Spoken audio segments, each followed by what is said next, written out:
we'll all miss seeing each other around the table with Sylvia's delicious donuts. Looking forward to the day when we get back to that normalcy. The slides were sent out earlier and they're on the screen if you have that capability using Zoom. So I just want to welcome everyone and remind folks that those persons who are not presenting will be on mute, but we encourage you to use the chat feature if you're using Zoom to pose any questions. We will answer them as we're able during our time together, but more than likely, there's more questions than answers. And so we will get back to everybody with any answers that we might have subsequent to our time together. Again, we can't promise answers to questions that we don't have, but we'll do our darndest.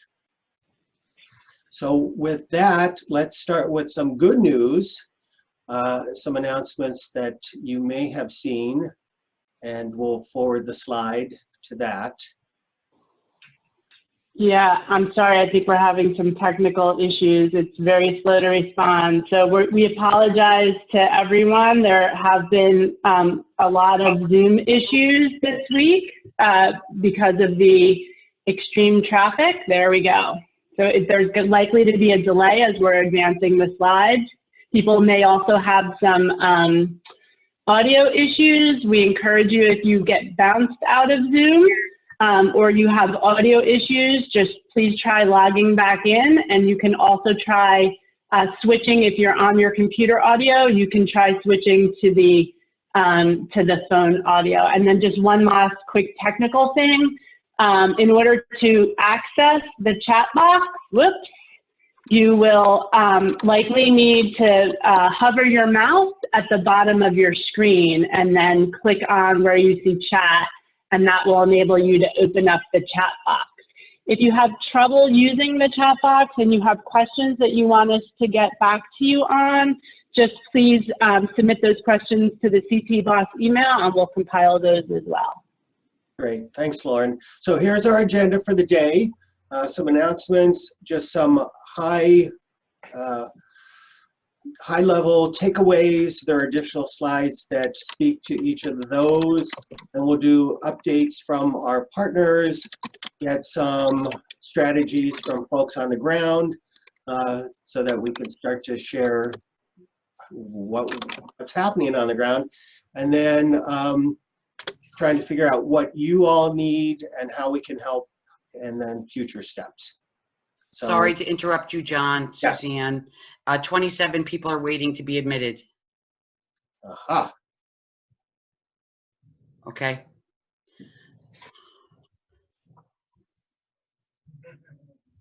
They're here now, I think, John. Okay. So so there's 69 participants. 27 just got admitted. So let me just take a minute to welcome them and to say that this is the agenda that we'll be going through, that everyone is muted except the presenters, and hopefully in good BOSS fashion, we'll stay on time. We did start at 11:01. And we hope to get you out of here as soon as possible. Lauren reminded folks that they can submit questions during our time together. We'll answer them if we can. If not, they can also, you all can submit questions to the BOSS email address, and we'll get answers as quickly as we're able to, understanding that a lot of the questions we probably don't have answers to. So we're all in this together. We've been through thick and thin already.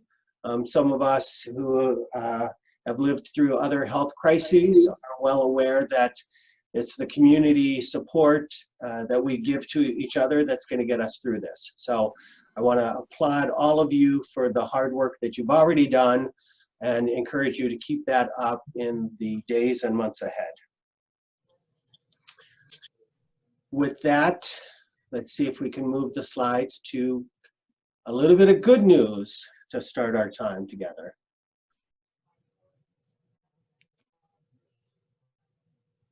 So basically, we know that all of our projects were fully funded. We've got 3 new projects, which we're thrilled about.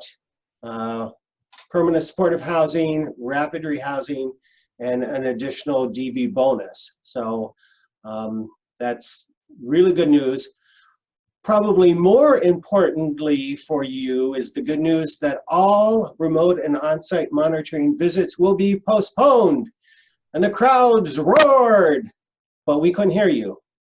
And then lastly, we do need 1 vote on the new project priorities. We ask anyone who is a voting member to please do that at your earliest convenience or by the 27th at least.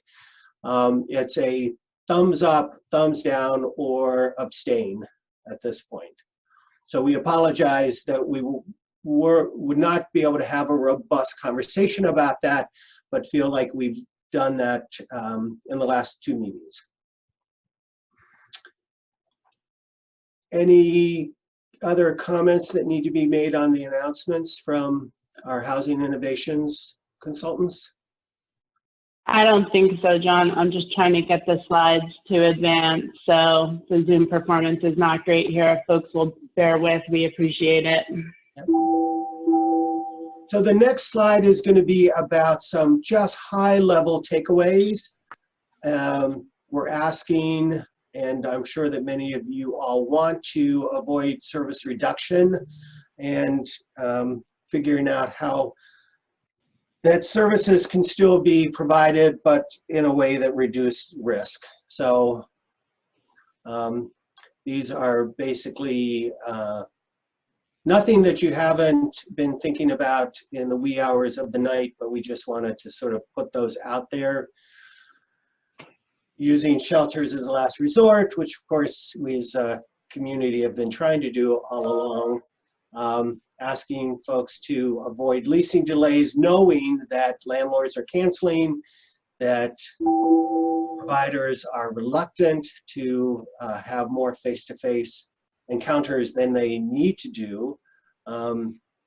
Again, whenever possible, remotely. We know that not all consumers have phones. We know that our line staff are underpaid, overworked, stressed out, and that was before this crisis came upon us. So just really mindful and hoping that the managers and supervisors are kind to their staff and that we're kind to one another during this time. Communicate with your funders who are on the line here with what you need. Again, the system is historically strapped, so it's not like DEMAS has a back room full of hand sanitizers, but at least knowing what your needs are, we can work with both the governor's office and perhaps the feds to find those scarce resources. Again, it's our job 24/7 to combat stigma. It's just alarming that the finger pointing that's happening both at the federal level as well as things that are heard in the grocery store. So it's our job, on the job and off the job, that whenever we hear somebody disparaging a whole group of peoples, that we just cool it. I've already talked about taking care of yourself and your team, and that we're all being inundated with the information that's coming from the federal and state government, but here's a link so that you can stay more up to date. We all know that at any given moment, things are going to change. California is now doing shelter in place. It's likely that that will happen to us, and I know that everyone's scrambling to have various plans put in place, but bear with each other and God bless. So with that, let me turn it over to Demas and Alice Minervino. Hi, thanks, John. I just, can everyone hear me? Just Yes. one person can respond. Great, thank you. I just want to make sure. So I want to echo what John said at the beginning of the call, is I can't thank you guys enough and be appreciative enough of all the hard work everyone has been doing before this pandemic, and especially during the pandemic, and I'm sure after the pandemic subsides. So you guys are all rock stars in my mind, and I really, again, can't tell you how much I appreciate all the work you do. As John said, the good news is we have gotten some awards from HUD, all of our awards, which is awesome, and again goes to, I think, acknowledging and appreciating all the hard work you guys do. For those of you that are going to be contracted with DEMAS for either the support services or the support services / new housing, I will be reaching out to folks to, work out what we need to do. I had started to do that earlier, and then everything kind of got where we are today. So I, again, will be reaching out. Some quick updates. I know you've probably all gotten a plethora of emails from me, maybe some of them a couple of times. We are trying to put out and get everyone the most up-to-date information. It does change pretty quickly. There's always something new happening.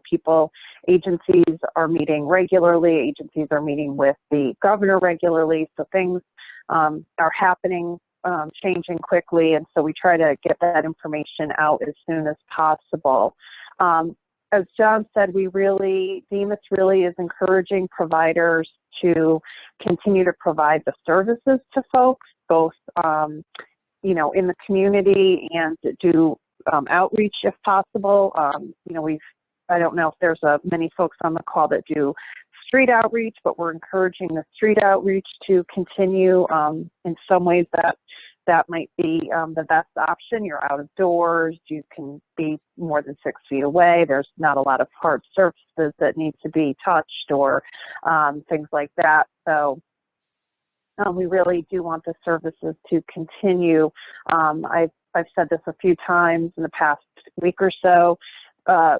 The services might not look like they looked a month ago, meaning you might not be able to meet with someone in their home. You might need to do more telephonic, or if people have the ability to do FaceTime or anything like that. I say this knowing a lot of folks don't have that capacity, or their minutes are limited. We've also said kind of going back to old school ways of sending folks cards, or letters, or even just dropping by and leaving something for somebody to know that you were there, a food or coffee or something.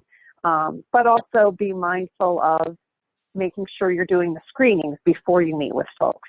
Ask if they have a temperature, ask if they are symptomatic of a cough, ask if they have shortness of breath. And some of our folks may have those before the pandemic, right? So just kind of ask folks if this is new to them, if it's increased, and really just support people. I think, people's anxiety, people's depression is going to be, including the staff, increase. Is there ways to work with folks, clinicians, or your local mental health authorities to help problem solve, or come up with not solutions, but ideas to help people be supported during this time? I know I've sent out a lot of information regarding the DEMAS warm lines, information from our Advocacy Unlimited Toivo, with some online self-care for folks. And so really encouraging all of that, encouraging yourselves and your staff to practice safe and self-care, really kind of just taking a couple breaths every day for yourself. The guidance from HUD related to housing inspections is that they would like those to continue. I think DEMIS and I think DOH are really trying to prioritize the new apartments, people moving out of homelessness into new apartments, and seeing if we can get those inspections completed so people can leave shelter, can leave homelessness. And you know, as John said, landlords might be reluctant. Are there ways to do it so that you know, windows can be open when you're doing the inspections, maybe not touching so many things, if you have the capacity to bring gloves with you and practice those kind of safety things. And you know, HUD has said you know, re-inspections, as far as I understand, need to continue. What we're saying is, you know, looking at people's schedules, including the clients, if those inspections need to be scheduled 6 weeks, 8 weeks, 10 weeks from now, I think that's what you need to do to make sure that you and the tenants are safe. As you know, we just need to kind of make sure that we're doing our annual inspections. That doesn't mean they need to be done immediately. They, you know, probably, you know, scheduling them to a time when everyone feels safe and comfortable, and acknowledging that, you know, the tenants may be uncomfortable having people come into their home as well. So I just want to kind of, those are sort of the updates from DEMIS. We do have a COVID-19 link on our website where information is put pretty much daily. We do ask, there's a letter that went out to agency leaders about if there are supplies that are needed, the mechanism by which to request those supplies, if there are programmatic changes that agencies want to do. Agency leadership is asked to reach out to Nancy Navarrete, who's our deputy commissioner, to request those changes. I think that's pretty much the DEMIS updates. Again, they often, our updates change pretty regularly, just by virtue of what's happening in the world. So if you get a lot of emails from me, I'm going to try and do them all at one email a day, or you know, post things to the website. But that's probably the way you'll be getting communication. And so again, I thank people for understanding if they get my emails 2 or 3 or 4 times. I just have several listservs that I send things to. So just a reminder, if people have questions, please put them in the chat, and we can either, if we have time to answer them or the resources to answer them today, we will. And if not, we can, the questions will be archived and we can respond at a later date. So I really appreciate it. I think someone from Department of Housing is going to do their updates next, unless I have missed anything drastic. I'm going to let those folks take it over. Hey, Alice, thank you. This is Lee. Steve sends his apologies as he could not be here today. He's on another emergency planning call with other state officials. So as you know, we've been working pretty diligently over the past week with other statewide partners, as Alice had mentioned, and much of the work is really happening locally in conjunction with local municipalities. So if you are not connected to those calls or feeling a little bit out of the loop, I would just encourage you to connect with your CAN staff locally so that they can loop you into those discussions. I think in each region right now, there are regular planning calls that are happening. If not daily, they're happening several times a week. So please feel free, if you need to be in contact with the right people in your region. At the DOH level, what we are asking of the providers, because we have been getting some one-off requests for supplies and other needs to help support the efforts, is that you start to connect, to coordinate those locally, and then your CAN lead should be reaching out to the department with any specific needs with regard to your CAN. So for example, we've gotten requests for things like cots or linens, you know, to really coordinate those requests locally so that we can be a little bit more efficient in what those asks are.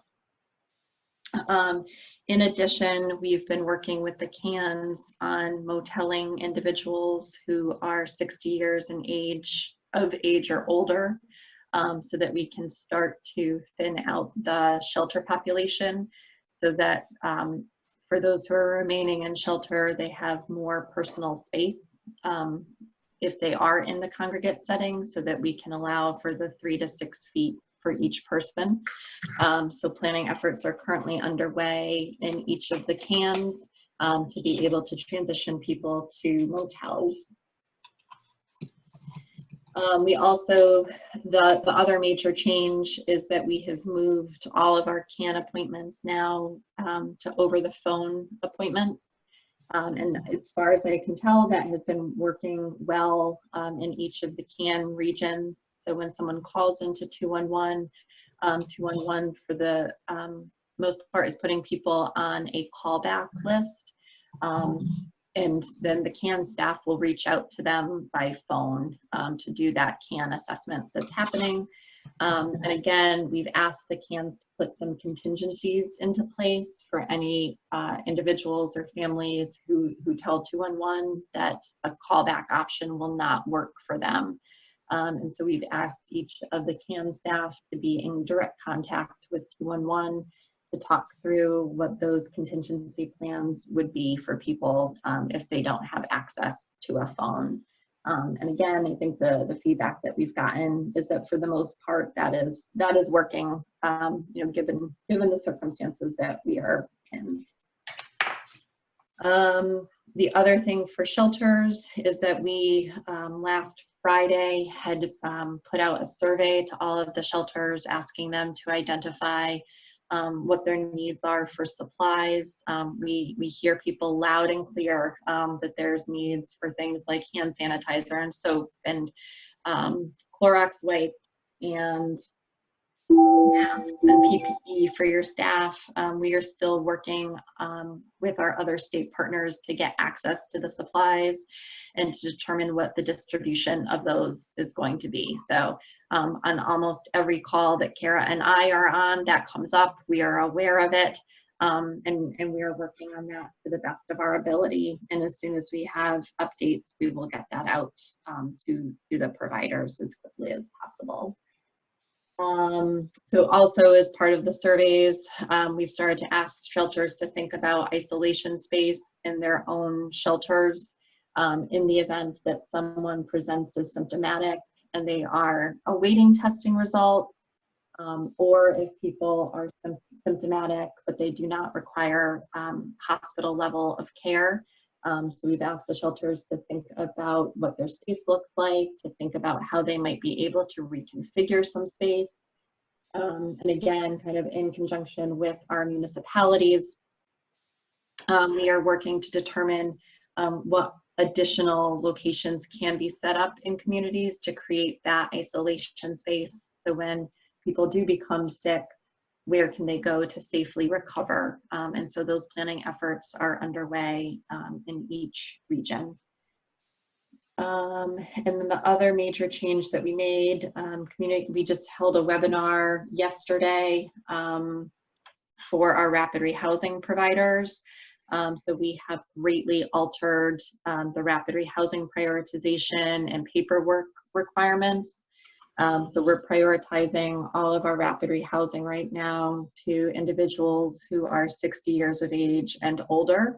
Really the emphasis is on trying to exit people from shelter as quickly as possible. And in an effort to support our rapid rehousing providers to really focus their efforts on getting people out of shelter. We've reduced the paperwork requirements to the bare minimum at this point. And also, for renewals, we've allowed the providers for April and May to request up to 100% of rental assistance for the household, and to, again, eliminate the typical paperwork requirements that go along with the renewal process. So there is a longer memo that's currently posted to CCH's website, along with the webinar recording as well is posted there. If people have more specific questions to us, of course, please reach out. But that's been a major change. And we also recognize, as Alice had mentioned, that programs are going to need to alter the way that they operate on a regular basis. So, that might mean doing phone contacts with clients as opposed to in-person appointments, certainly. We also recognize that we really want our focus right now to be on initial inspections, and we are continuing to work with JD and Amelia to help support some of those initial inspection requests.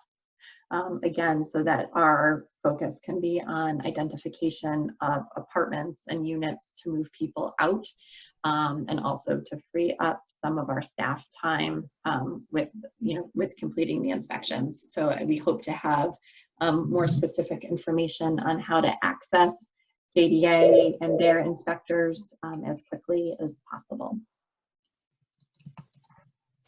And I think that it covers everything for me. Great, thanks. Thank you. So late breaking news, it looks like New York has been shut down. So as people think about next steps, even as we're talking about minimizing interactions with folks, we'll also have to start to think about how we, if possible, can conduct some of our work remotely. So Mimi and Sarah from CCEH, I think, are next on the agenda. And yeah, actually, John, Richard's here, so I'll go ahead and narrate through our slides here. Great. And could folks who are not speaking mute themselves? And I'll include myself in that list. So take it away, Richard. Great, thanks, John and all. Could you actually go to our slides that are up? Richard, we don't have, well, you guys have them. Because they're just. Oh, you don't have those? No. Apologies. Okay, well, I'll do my best to. Sure. Not a problem. Yeah. So we've, as I hope most folks know, we've been working to. Richard could share his. As, I think Richard could share here. You could share your screen, Richard, if you're on. Well, why don't I go low tech and then I can just send them around later. Okay. If that's okay. All right. Rather than try to toggle it that now. I can also share my screen. This is Sarah. Okay, if you can do that, so I'm not trying to talk and fiddle with the computer at the same time, that would be great. I appreciate it. Wait, I see it. Okay, I see it. Okay. Do it now. So we are a well-oiled machine over here at CCH. No, I'm joking. We've been working very closely with Department of Housing. Really appreciated the leadership that DOH has been doing to step things up. Feels like over the last week, we went from saying, we really need to get some kind of e-blast out and create a web page, and then we started with a webinar. All of them, many of us at CCH are 100% focused on helping the homeless system to prepare and respond to the COVID-19 pandemic. We've been serving as mostly a place to provide and share information. We've been compiling as much as we can on our webpage. That's at www.cch.org/COVID-19. And that's been a way that we've been sharing both the guidance that Lee has mentioned that's coming from Department of Housing, as well as providing other resources. So if anybody sees or thinks that there's anything missing there, please do let us know. We're happy to do that.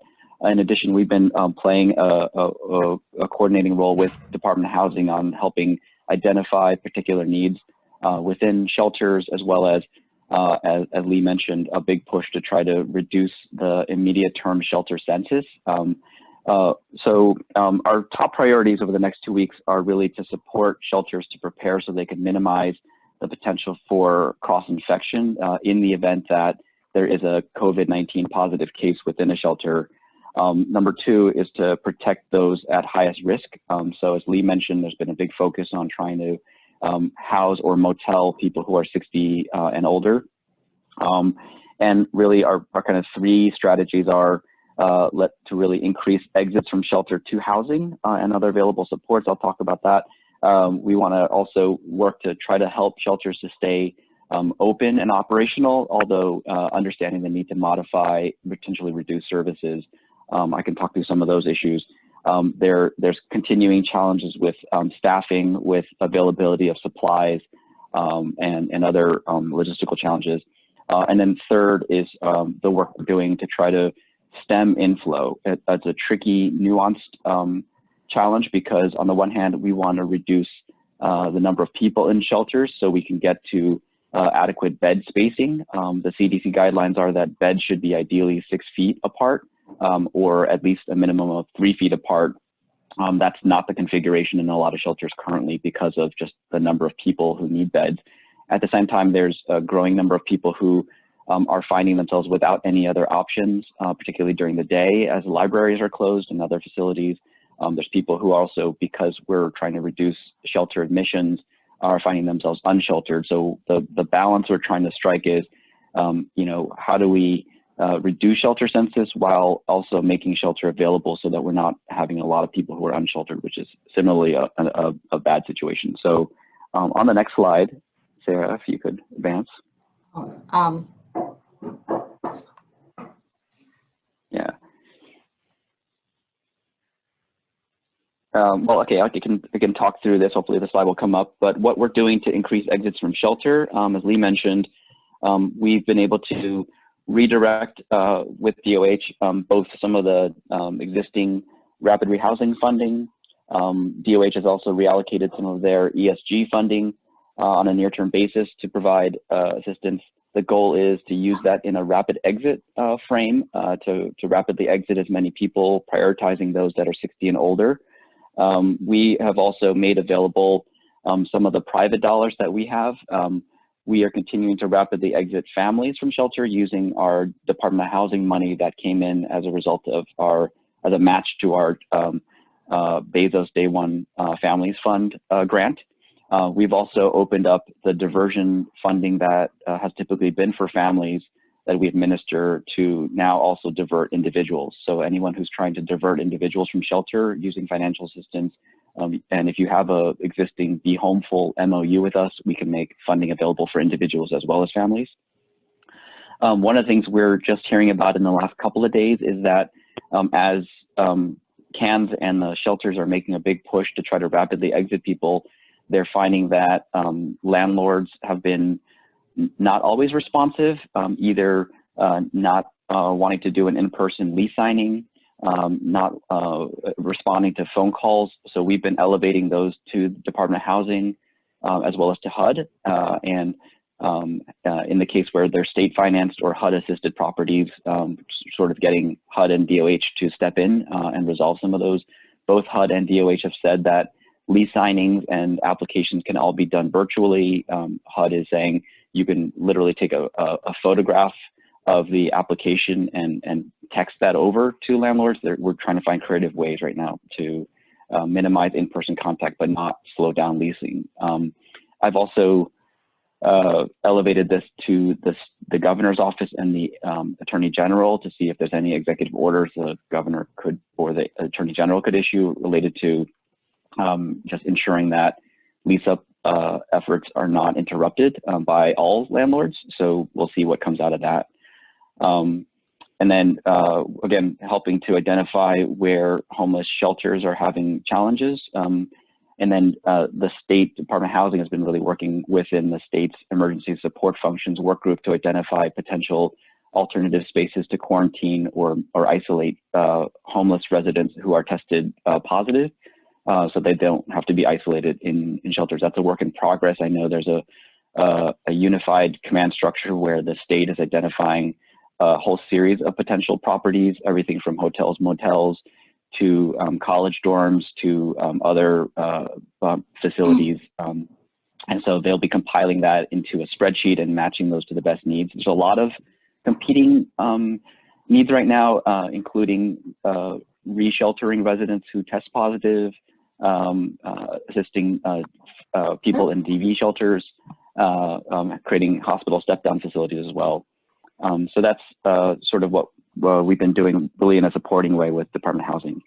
In terms of our work to try to keep shelters open on the next slide, we've been, again, mostly messaging to the CAMs to work within their regions to identify ways that they could both move the shelter beds around. In one case, I spoke to a shelter who was thinking that they could remove lockers from within the shelter dorms to create more space between beds, as well as to just find creative ways to reduce bed census so they could space beds apart. We've been encouraging every shelter to be in touch with their local health departments to develop some protocols around what to do if somebody is showing symptoms, how to access potential testing that's available, as well as to identify spaces for quarantining, whether that's to isolate people within the shelter facility or to find alternative spaces. And then working with shelters to identify ways to modify services. I know a number of shelters have told volunteers that are over the age of 60 to not come, to not jeopardize their health, but now they're facing some challenges with staffing. We know of at least one shelter that is closed, another that is on the verge of closing because of staffing challenges. And then really looking at identifying supply needs. Department of Housing had administered a survey of shelters where they asked them to identify what are their supply needs, what are their space considerations. So we're working on helping analyze some of that as well. And then lastly, in terms of stemming inflow, we're working with 2 and 1 in the CAMs to help them comply with the guidance that Department of Housing issued with regard to both trying to move towards virtual CAN appointments. So I know 2 and 1 has been working with each of the CAMs to identify a way to schedule CAN appointments so that they could be done by phone as much as possible. Again, we've made available diversion funds through Be Homeful to serve both individuals and families. And then again, looking at ways to stem inflow in other ways. We have a call later today with Department of Corrections. They have a number of folks who they know are being discharged at end of sentence who have no housing options. Right now, since we're trying to limit shelter admissions, there's a decent chance those folks might end up unsheltered. So we're scrambling to figure out ways that we might have folks leaving Department of Corrections to enter shelters, but also not leave them unsheltered. So no easy answers. This is all kind of a work in progress. We're continuing to do this. It feels a little like we're working on this 24/7 and full time over here at CCH, while also trying to continue the other work that we're doing. So, so sorry that was a bit long, but hopefully that gave you a bit of an overview of the work that we're trying to do. Happy to take any questions.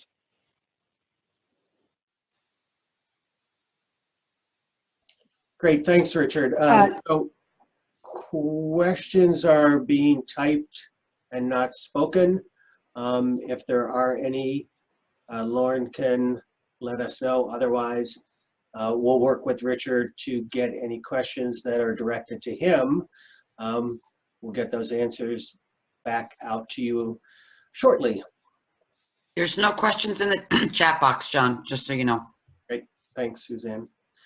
All right, so some of us are sort of not on the ground, although working tirelessly in our other capacities, but we want to hear from both Kathy Zoll and Jennifer Paradise, who are on the ground, and get some of their thoughts and maybe some strategies that they're using. So Kathy, Jennifer.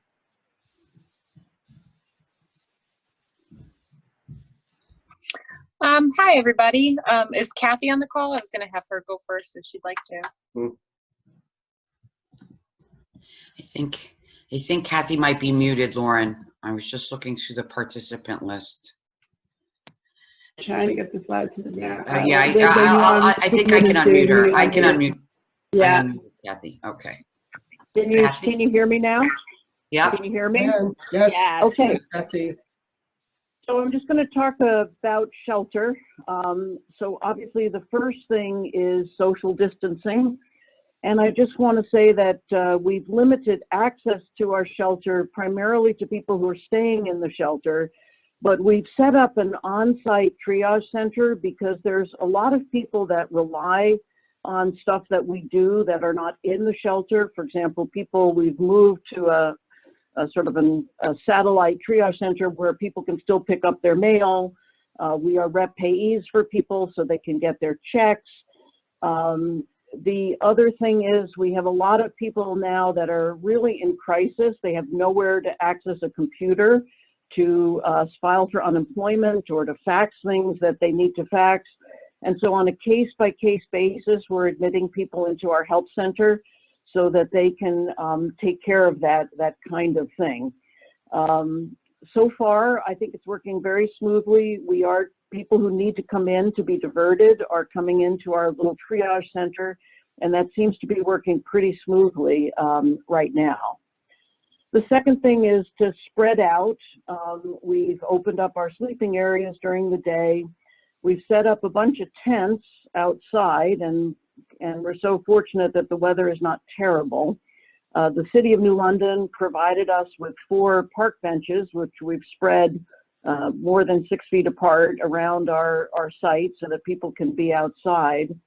And we've taken away some of our inside seating just to prevent people from getting crowded. And then we have some pretty decent space between our beds, but we are sleeping, as we call it, head to toe. So we have each shelter bed is marked so that one person's head is at the next closest shelter, the person sleeping in the opposite direction. Limit contact. One of the things we've gotten rid of course, now we have all disposable cups, everything else. We're handing them out securely from our front desk. One thing I had never thought about before is we are cleaning our ashtrays a lot because people that in our smoking area, people share cigarettes, not good. So we're trying to prevent that from happening. And our local meal center had to close down, so they are sending the food over to us, and we are serving it, very securely with gloves and with all the appropriate precautions, just to make sure that people, still have access to food, and that's working so far. The next big issue is hygiene. We have all kinds of signs about washing your hands. Our bathrooms are well stocked. Really, to me, amazing, our Ledgelight Health District delivered 4 outdoor hand washing stations. So we have stations outside for people to wash their hands, and inside we're going to have hand sanitizer available as long as we have it. Expanded our cleaning. We added 40 hours a week of cleaning.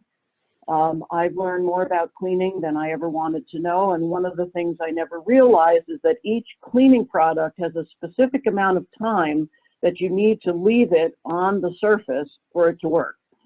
And so we're now trained all our staff, if you're using X, it needs to stay on the surface for 2 minutes. We're working really hard to keep people safe, with gloves and explaining how to do the cleaning in a safe way. And our stockpile of cleaning supplies is going down, and we will switch over to bleach if we have to. We're going through 2 gallons of Lysol a day. And, but we've got lots of bleach, and if we have to go to that, we will. Then the next big area is self-isolation. So we have a protocol that staff who see people with coughing, trouble breathing, or guests who report, we require that those people be screened for their temperature. So we have a little office set up with thermometers and gloves, and the staff member is administering temperature to people.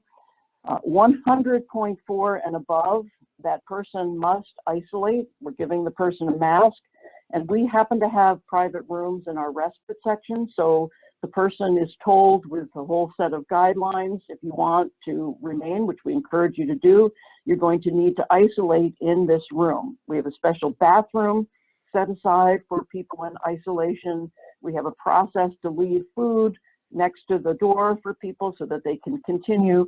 And very importantly, before somebody walks into that isolation room, we be sure that they have a phone, or we have a set of track phones that we give them so that we can and we write down that phone number so we can continue to communicate with them by phone as they're in that room. If a person were to choose to leave the site, we have a protocol with the city to let them know. Once the person is isolated, we are very fortunate to have on-site visiting nurses and the community health center. We are calling our local COVID hotline, which in our area is run by Yale. I think this is very, very important for people to know that, at least in our region, and I assume elsewhere, so you call the COVID hotline, they do an on the phone with the participant screening. No one yet, we've only had 2 people that have been screened. I think the testing is still very limited. So what they've been telling us on these COVID hotlines is keep the person isolated and monitor. So I think that seems to be working, so far. So we have 1 person now in isolation, luckily very compliant person who's on Suboxone. So we're making sure that he's getting his prescription. The next phase is going to be continuing to increase social distancing. A lot of the things that Richard mentioned, diversion, we have relocated our older people to hotels. Another shelter in our area has opened up some beds. We happen to have some rollaway beds, which we gave them. And then rapid exit. We have swung the person from our rapid rehousing program over to rapid exit. And we are cutting the checks and going to try to get reimbursed on the back end. We're also thinking of doing a master lease. We're pretty close on that.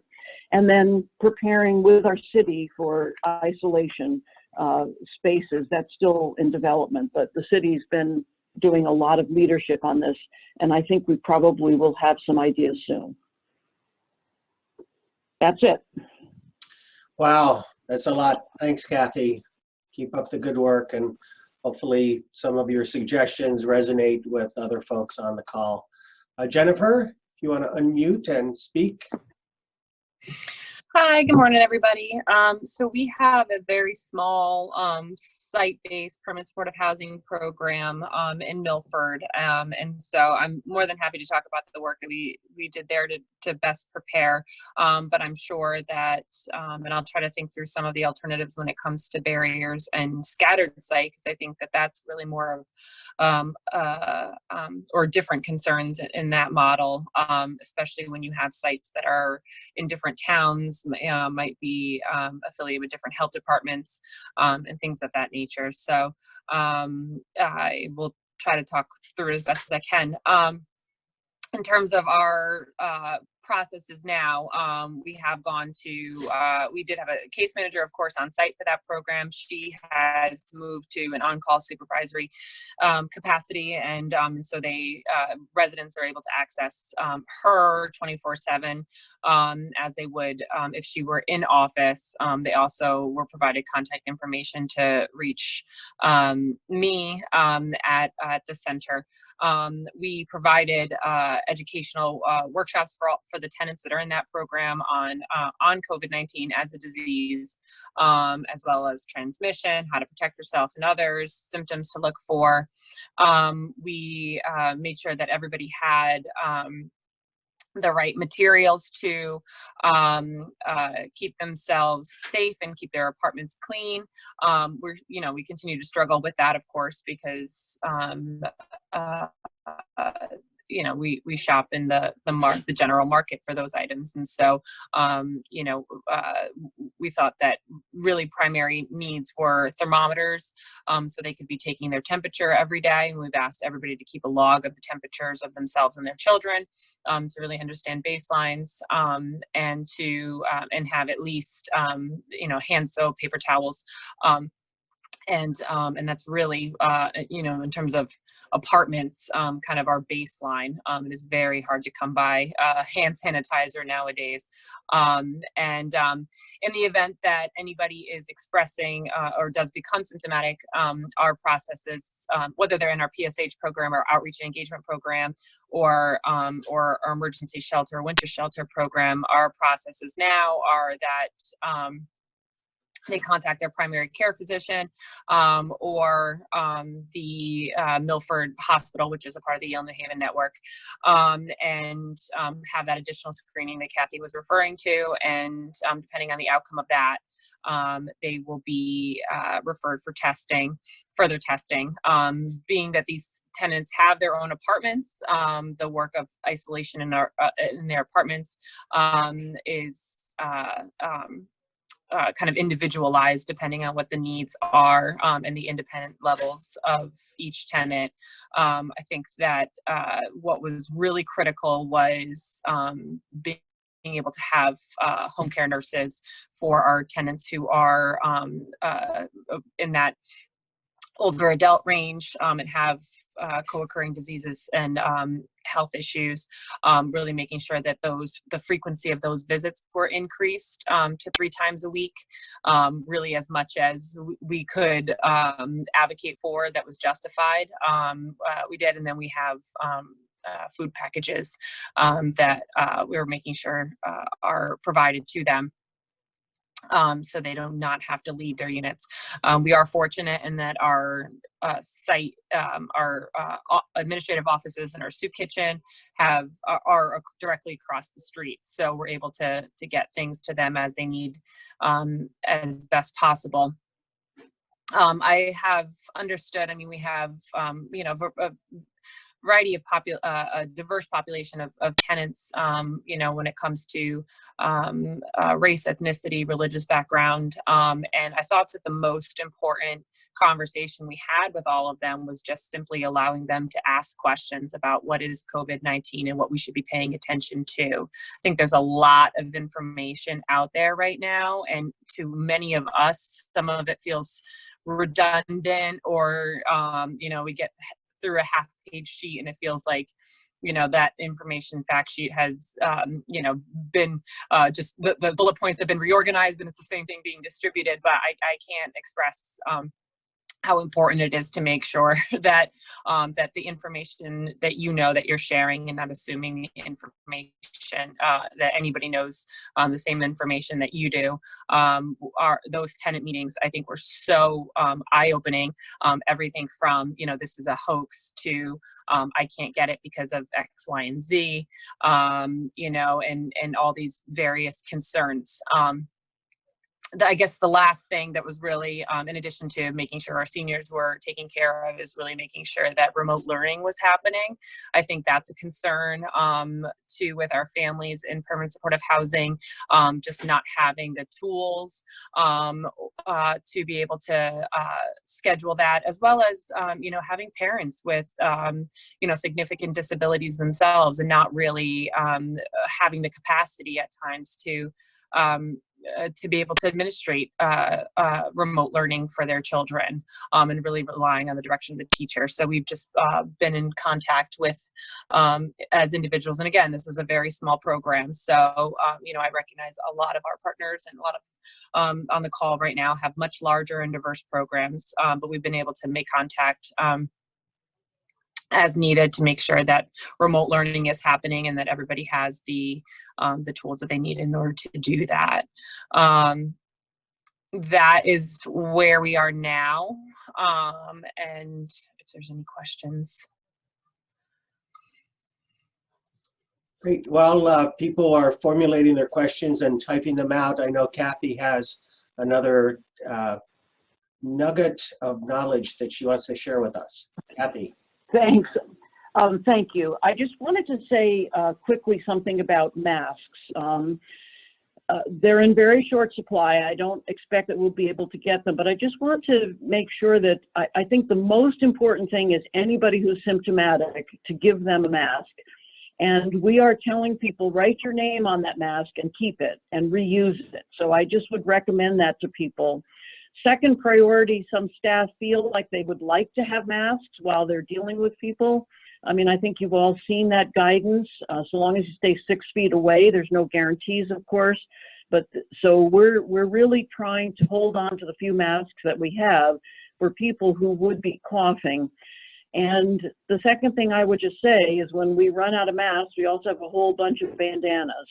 And I know that maybe sounds extreme, but I think having some kind of covering of, you know, coughing for anybody who is coughing, even if they're, you know, just making everybody else nervous, you know, reuse those masks. And then secondly, I think it's important, as far as I understand from our health department, that soap and washing is the best. Hand sanitizer, and apparently if your hands are not clean to start with, hand sanitizer is not very effective. So I just think it's really important for all of us to sort of stay focused on hand washing. Sanitizer is fine, but we can, you know, carry on without it, just with a lot of hand washing. I just wanted to share that little, in case that's of use. Great, thanks, Kathy, I appreciate it. So our next slides are the high-level takeaways, and then just drilling down more on those subjects of trying to adjust rather than reduce, to avoid face-to-face if possible, and if not, some strategies for that. Again, using shelters as a last resort, communicating with funders, combating stigma, and I think at this point, slide number 18 is probably an important one, which is take care of yourself and your team. And so we've been at this for just about a full hour. So I want you all to indulge me in doing an exercise where we're going to breathe in very slowly and breathe out very slowly 3 times. And for those of you I can see, I want to see you visibly going, breathing in and breathing out. Breathing in and breathing out. Breathing in and breathing out. So I would encourage you to do that more than once a day. I'm not a yogi, but I'm told that it actually helps. Okay, next steps. Can I, John? Please, yes. I also, this is just a plug for an app that you can put on your phones that is free. It's called Insight Timer. And it has a lot of different meditations and breathing exercises. So if people, again, I'm not a yogi, but if people want to do these, they're guided relaxation techniques and things. And so it might be helpful to you. If you're meeting with someone, it might be helpful to them. And yes, Susie, I see your text, and I will type it in there in a minute, but I just wanted to, kind of while we were doing some breathing exercises, it came to my head. So there we go. That's it. Well, and John, I'm not sure if you're seeing the chat box. There were some questions about people being worried about not paying their rent and eviction proceedings. And Katie sent a link to you know, some information about stays on evictions and so on. So, Lauren, I think we're going to share these slides after the presentation and the chat box. Can we share the chat box too? That's right. We're planning to share the slides. I believe now we have, as you have seen, been having technical difficulty here with Zoom. So I hope that we have been able to record this, and we will get the Zoom recording up as well. And we will for folks that didn't hear John say it in the beginning, we'll answer as many questions as we possibly can that came through in the chat box as quickly as we can, and as we get them answered, we will get them out and up on the CTBOS website. Great, and I just did a copy and paste of the chat. So if there's technical difficulty, we've got it sort of old school.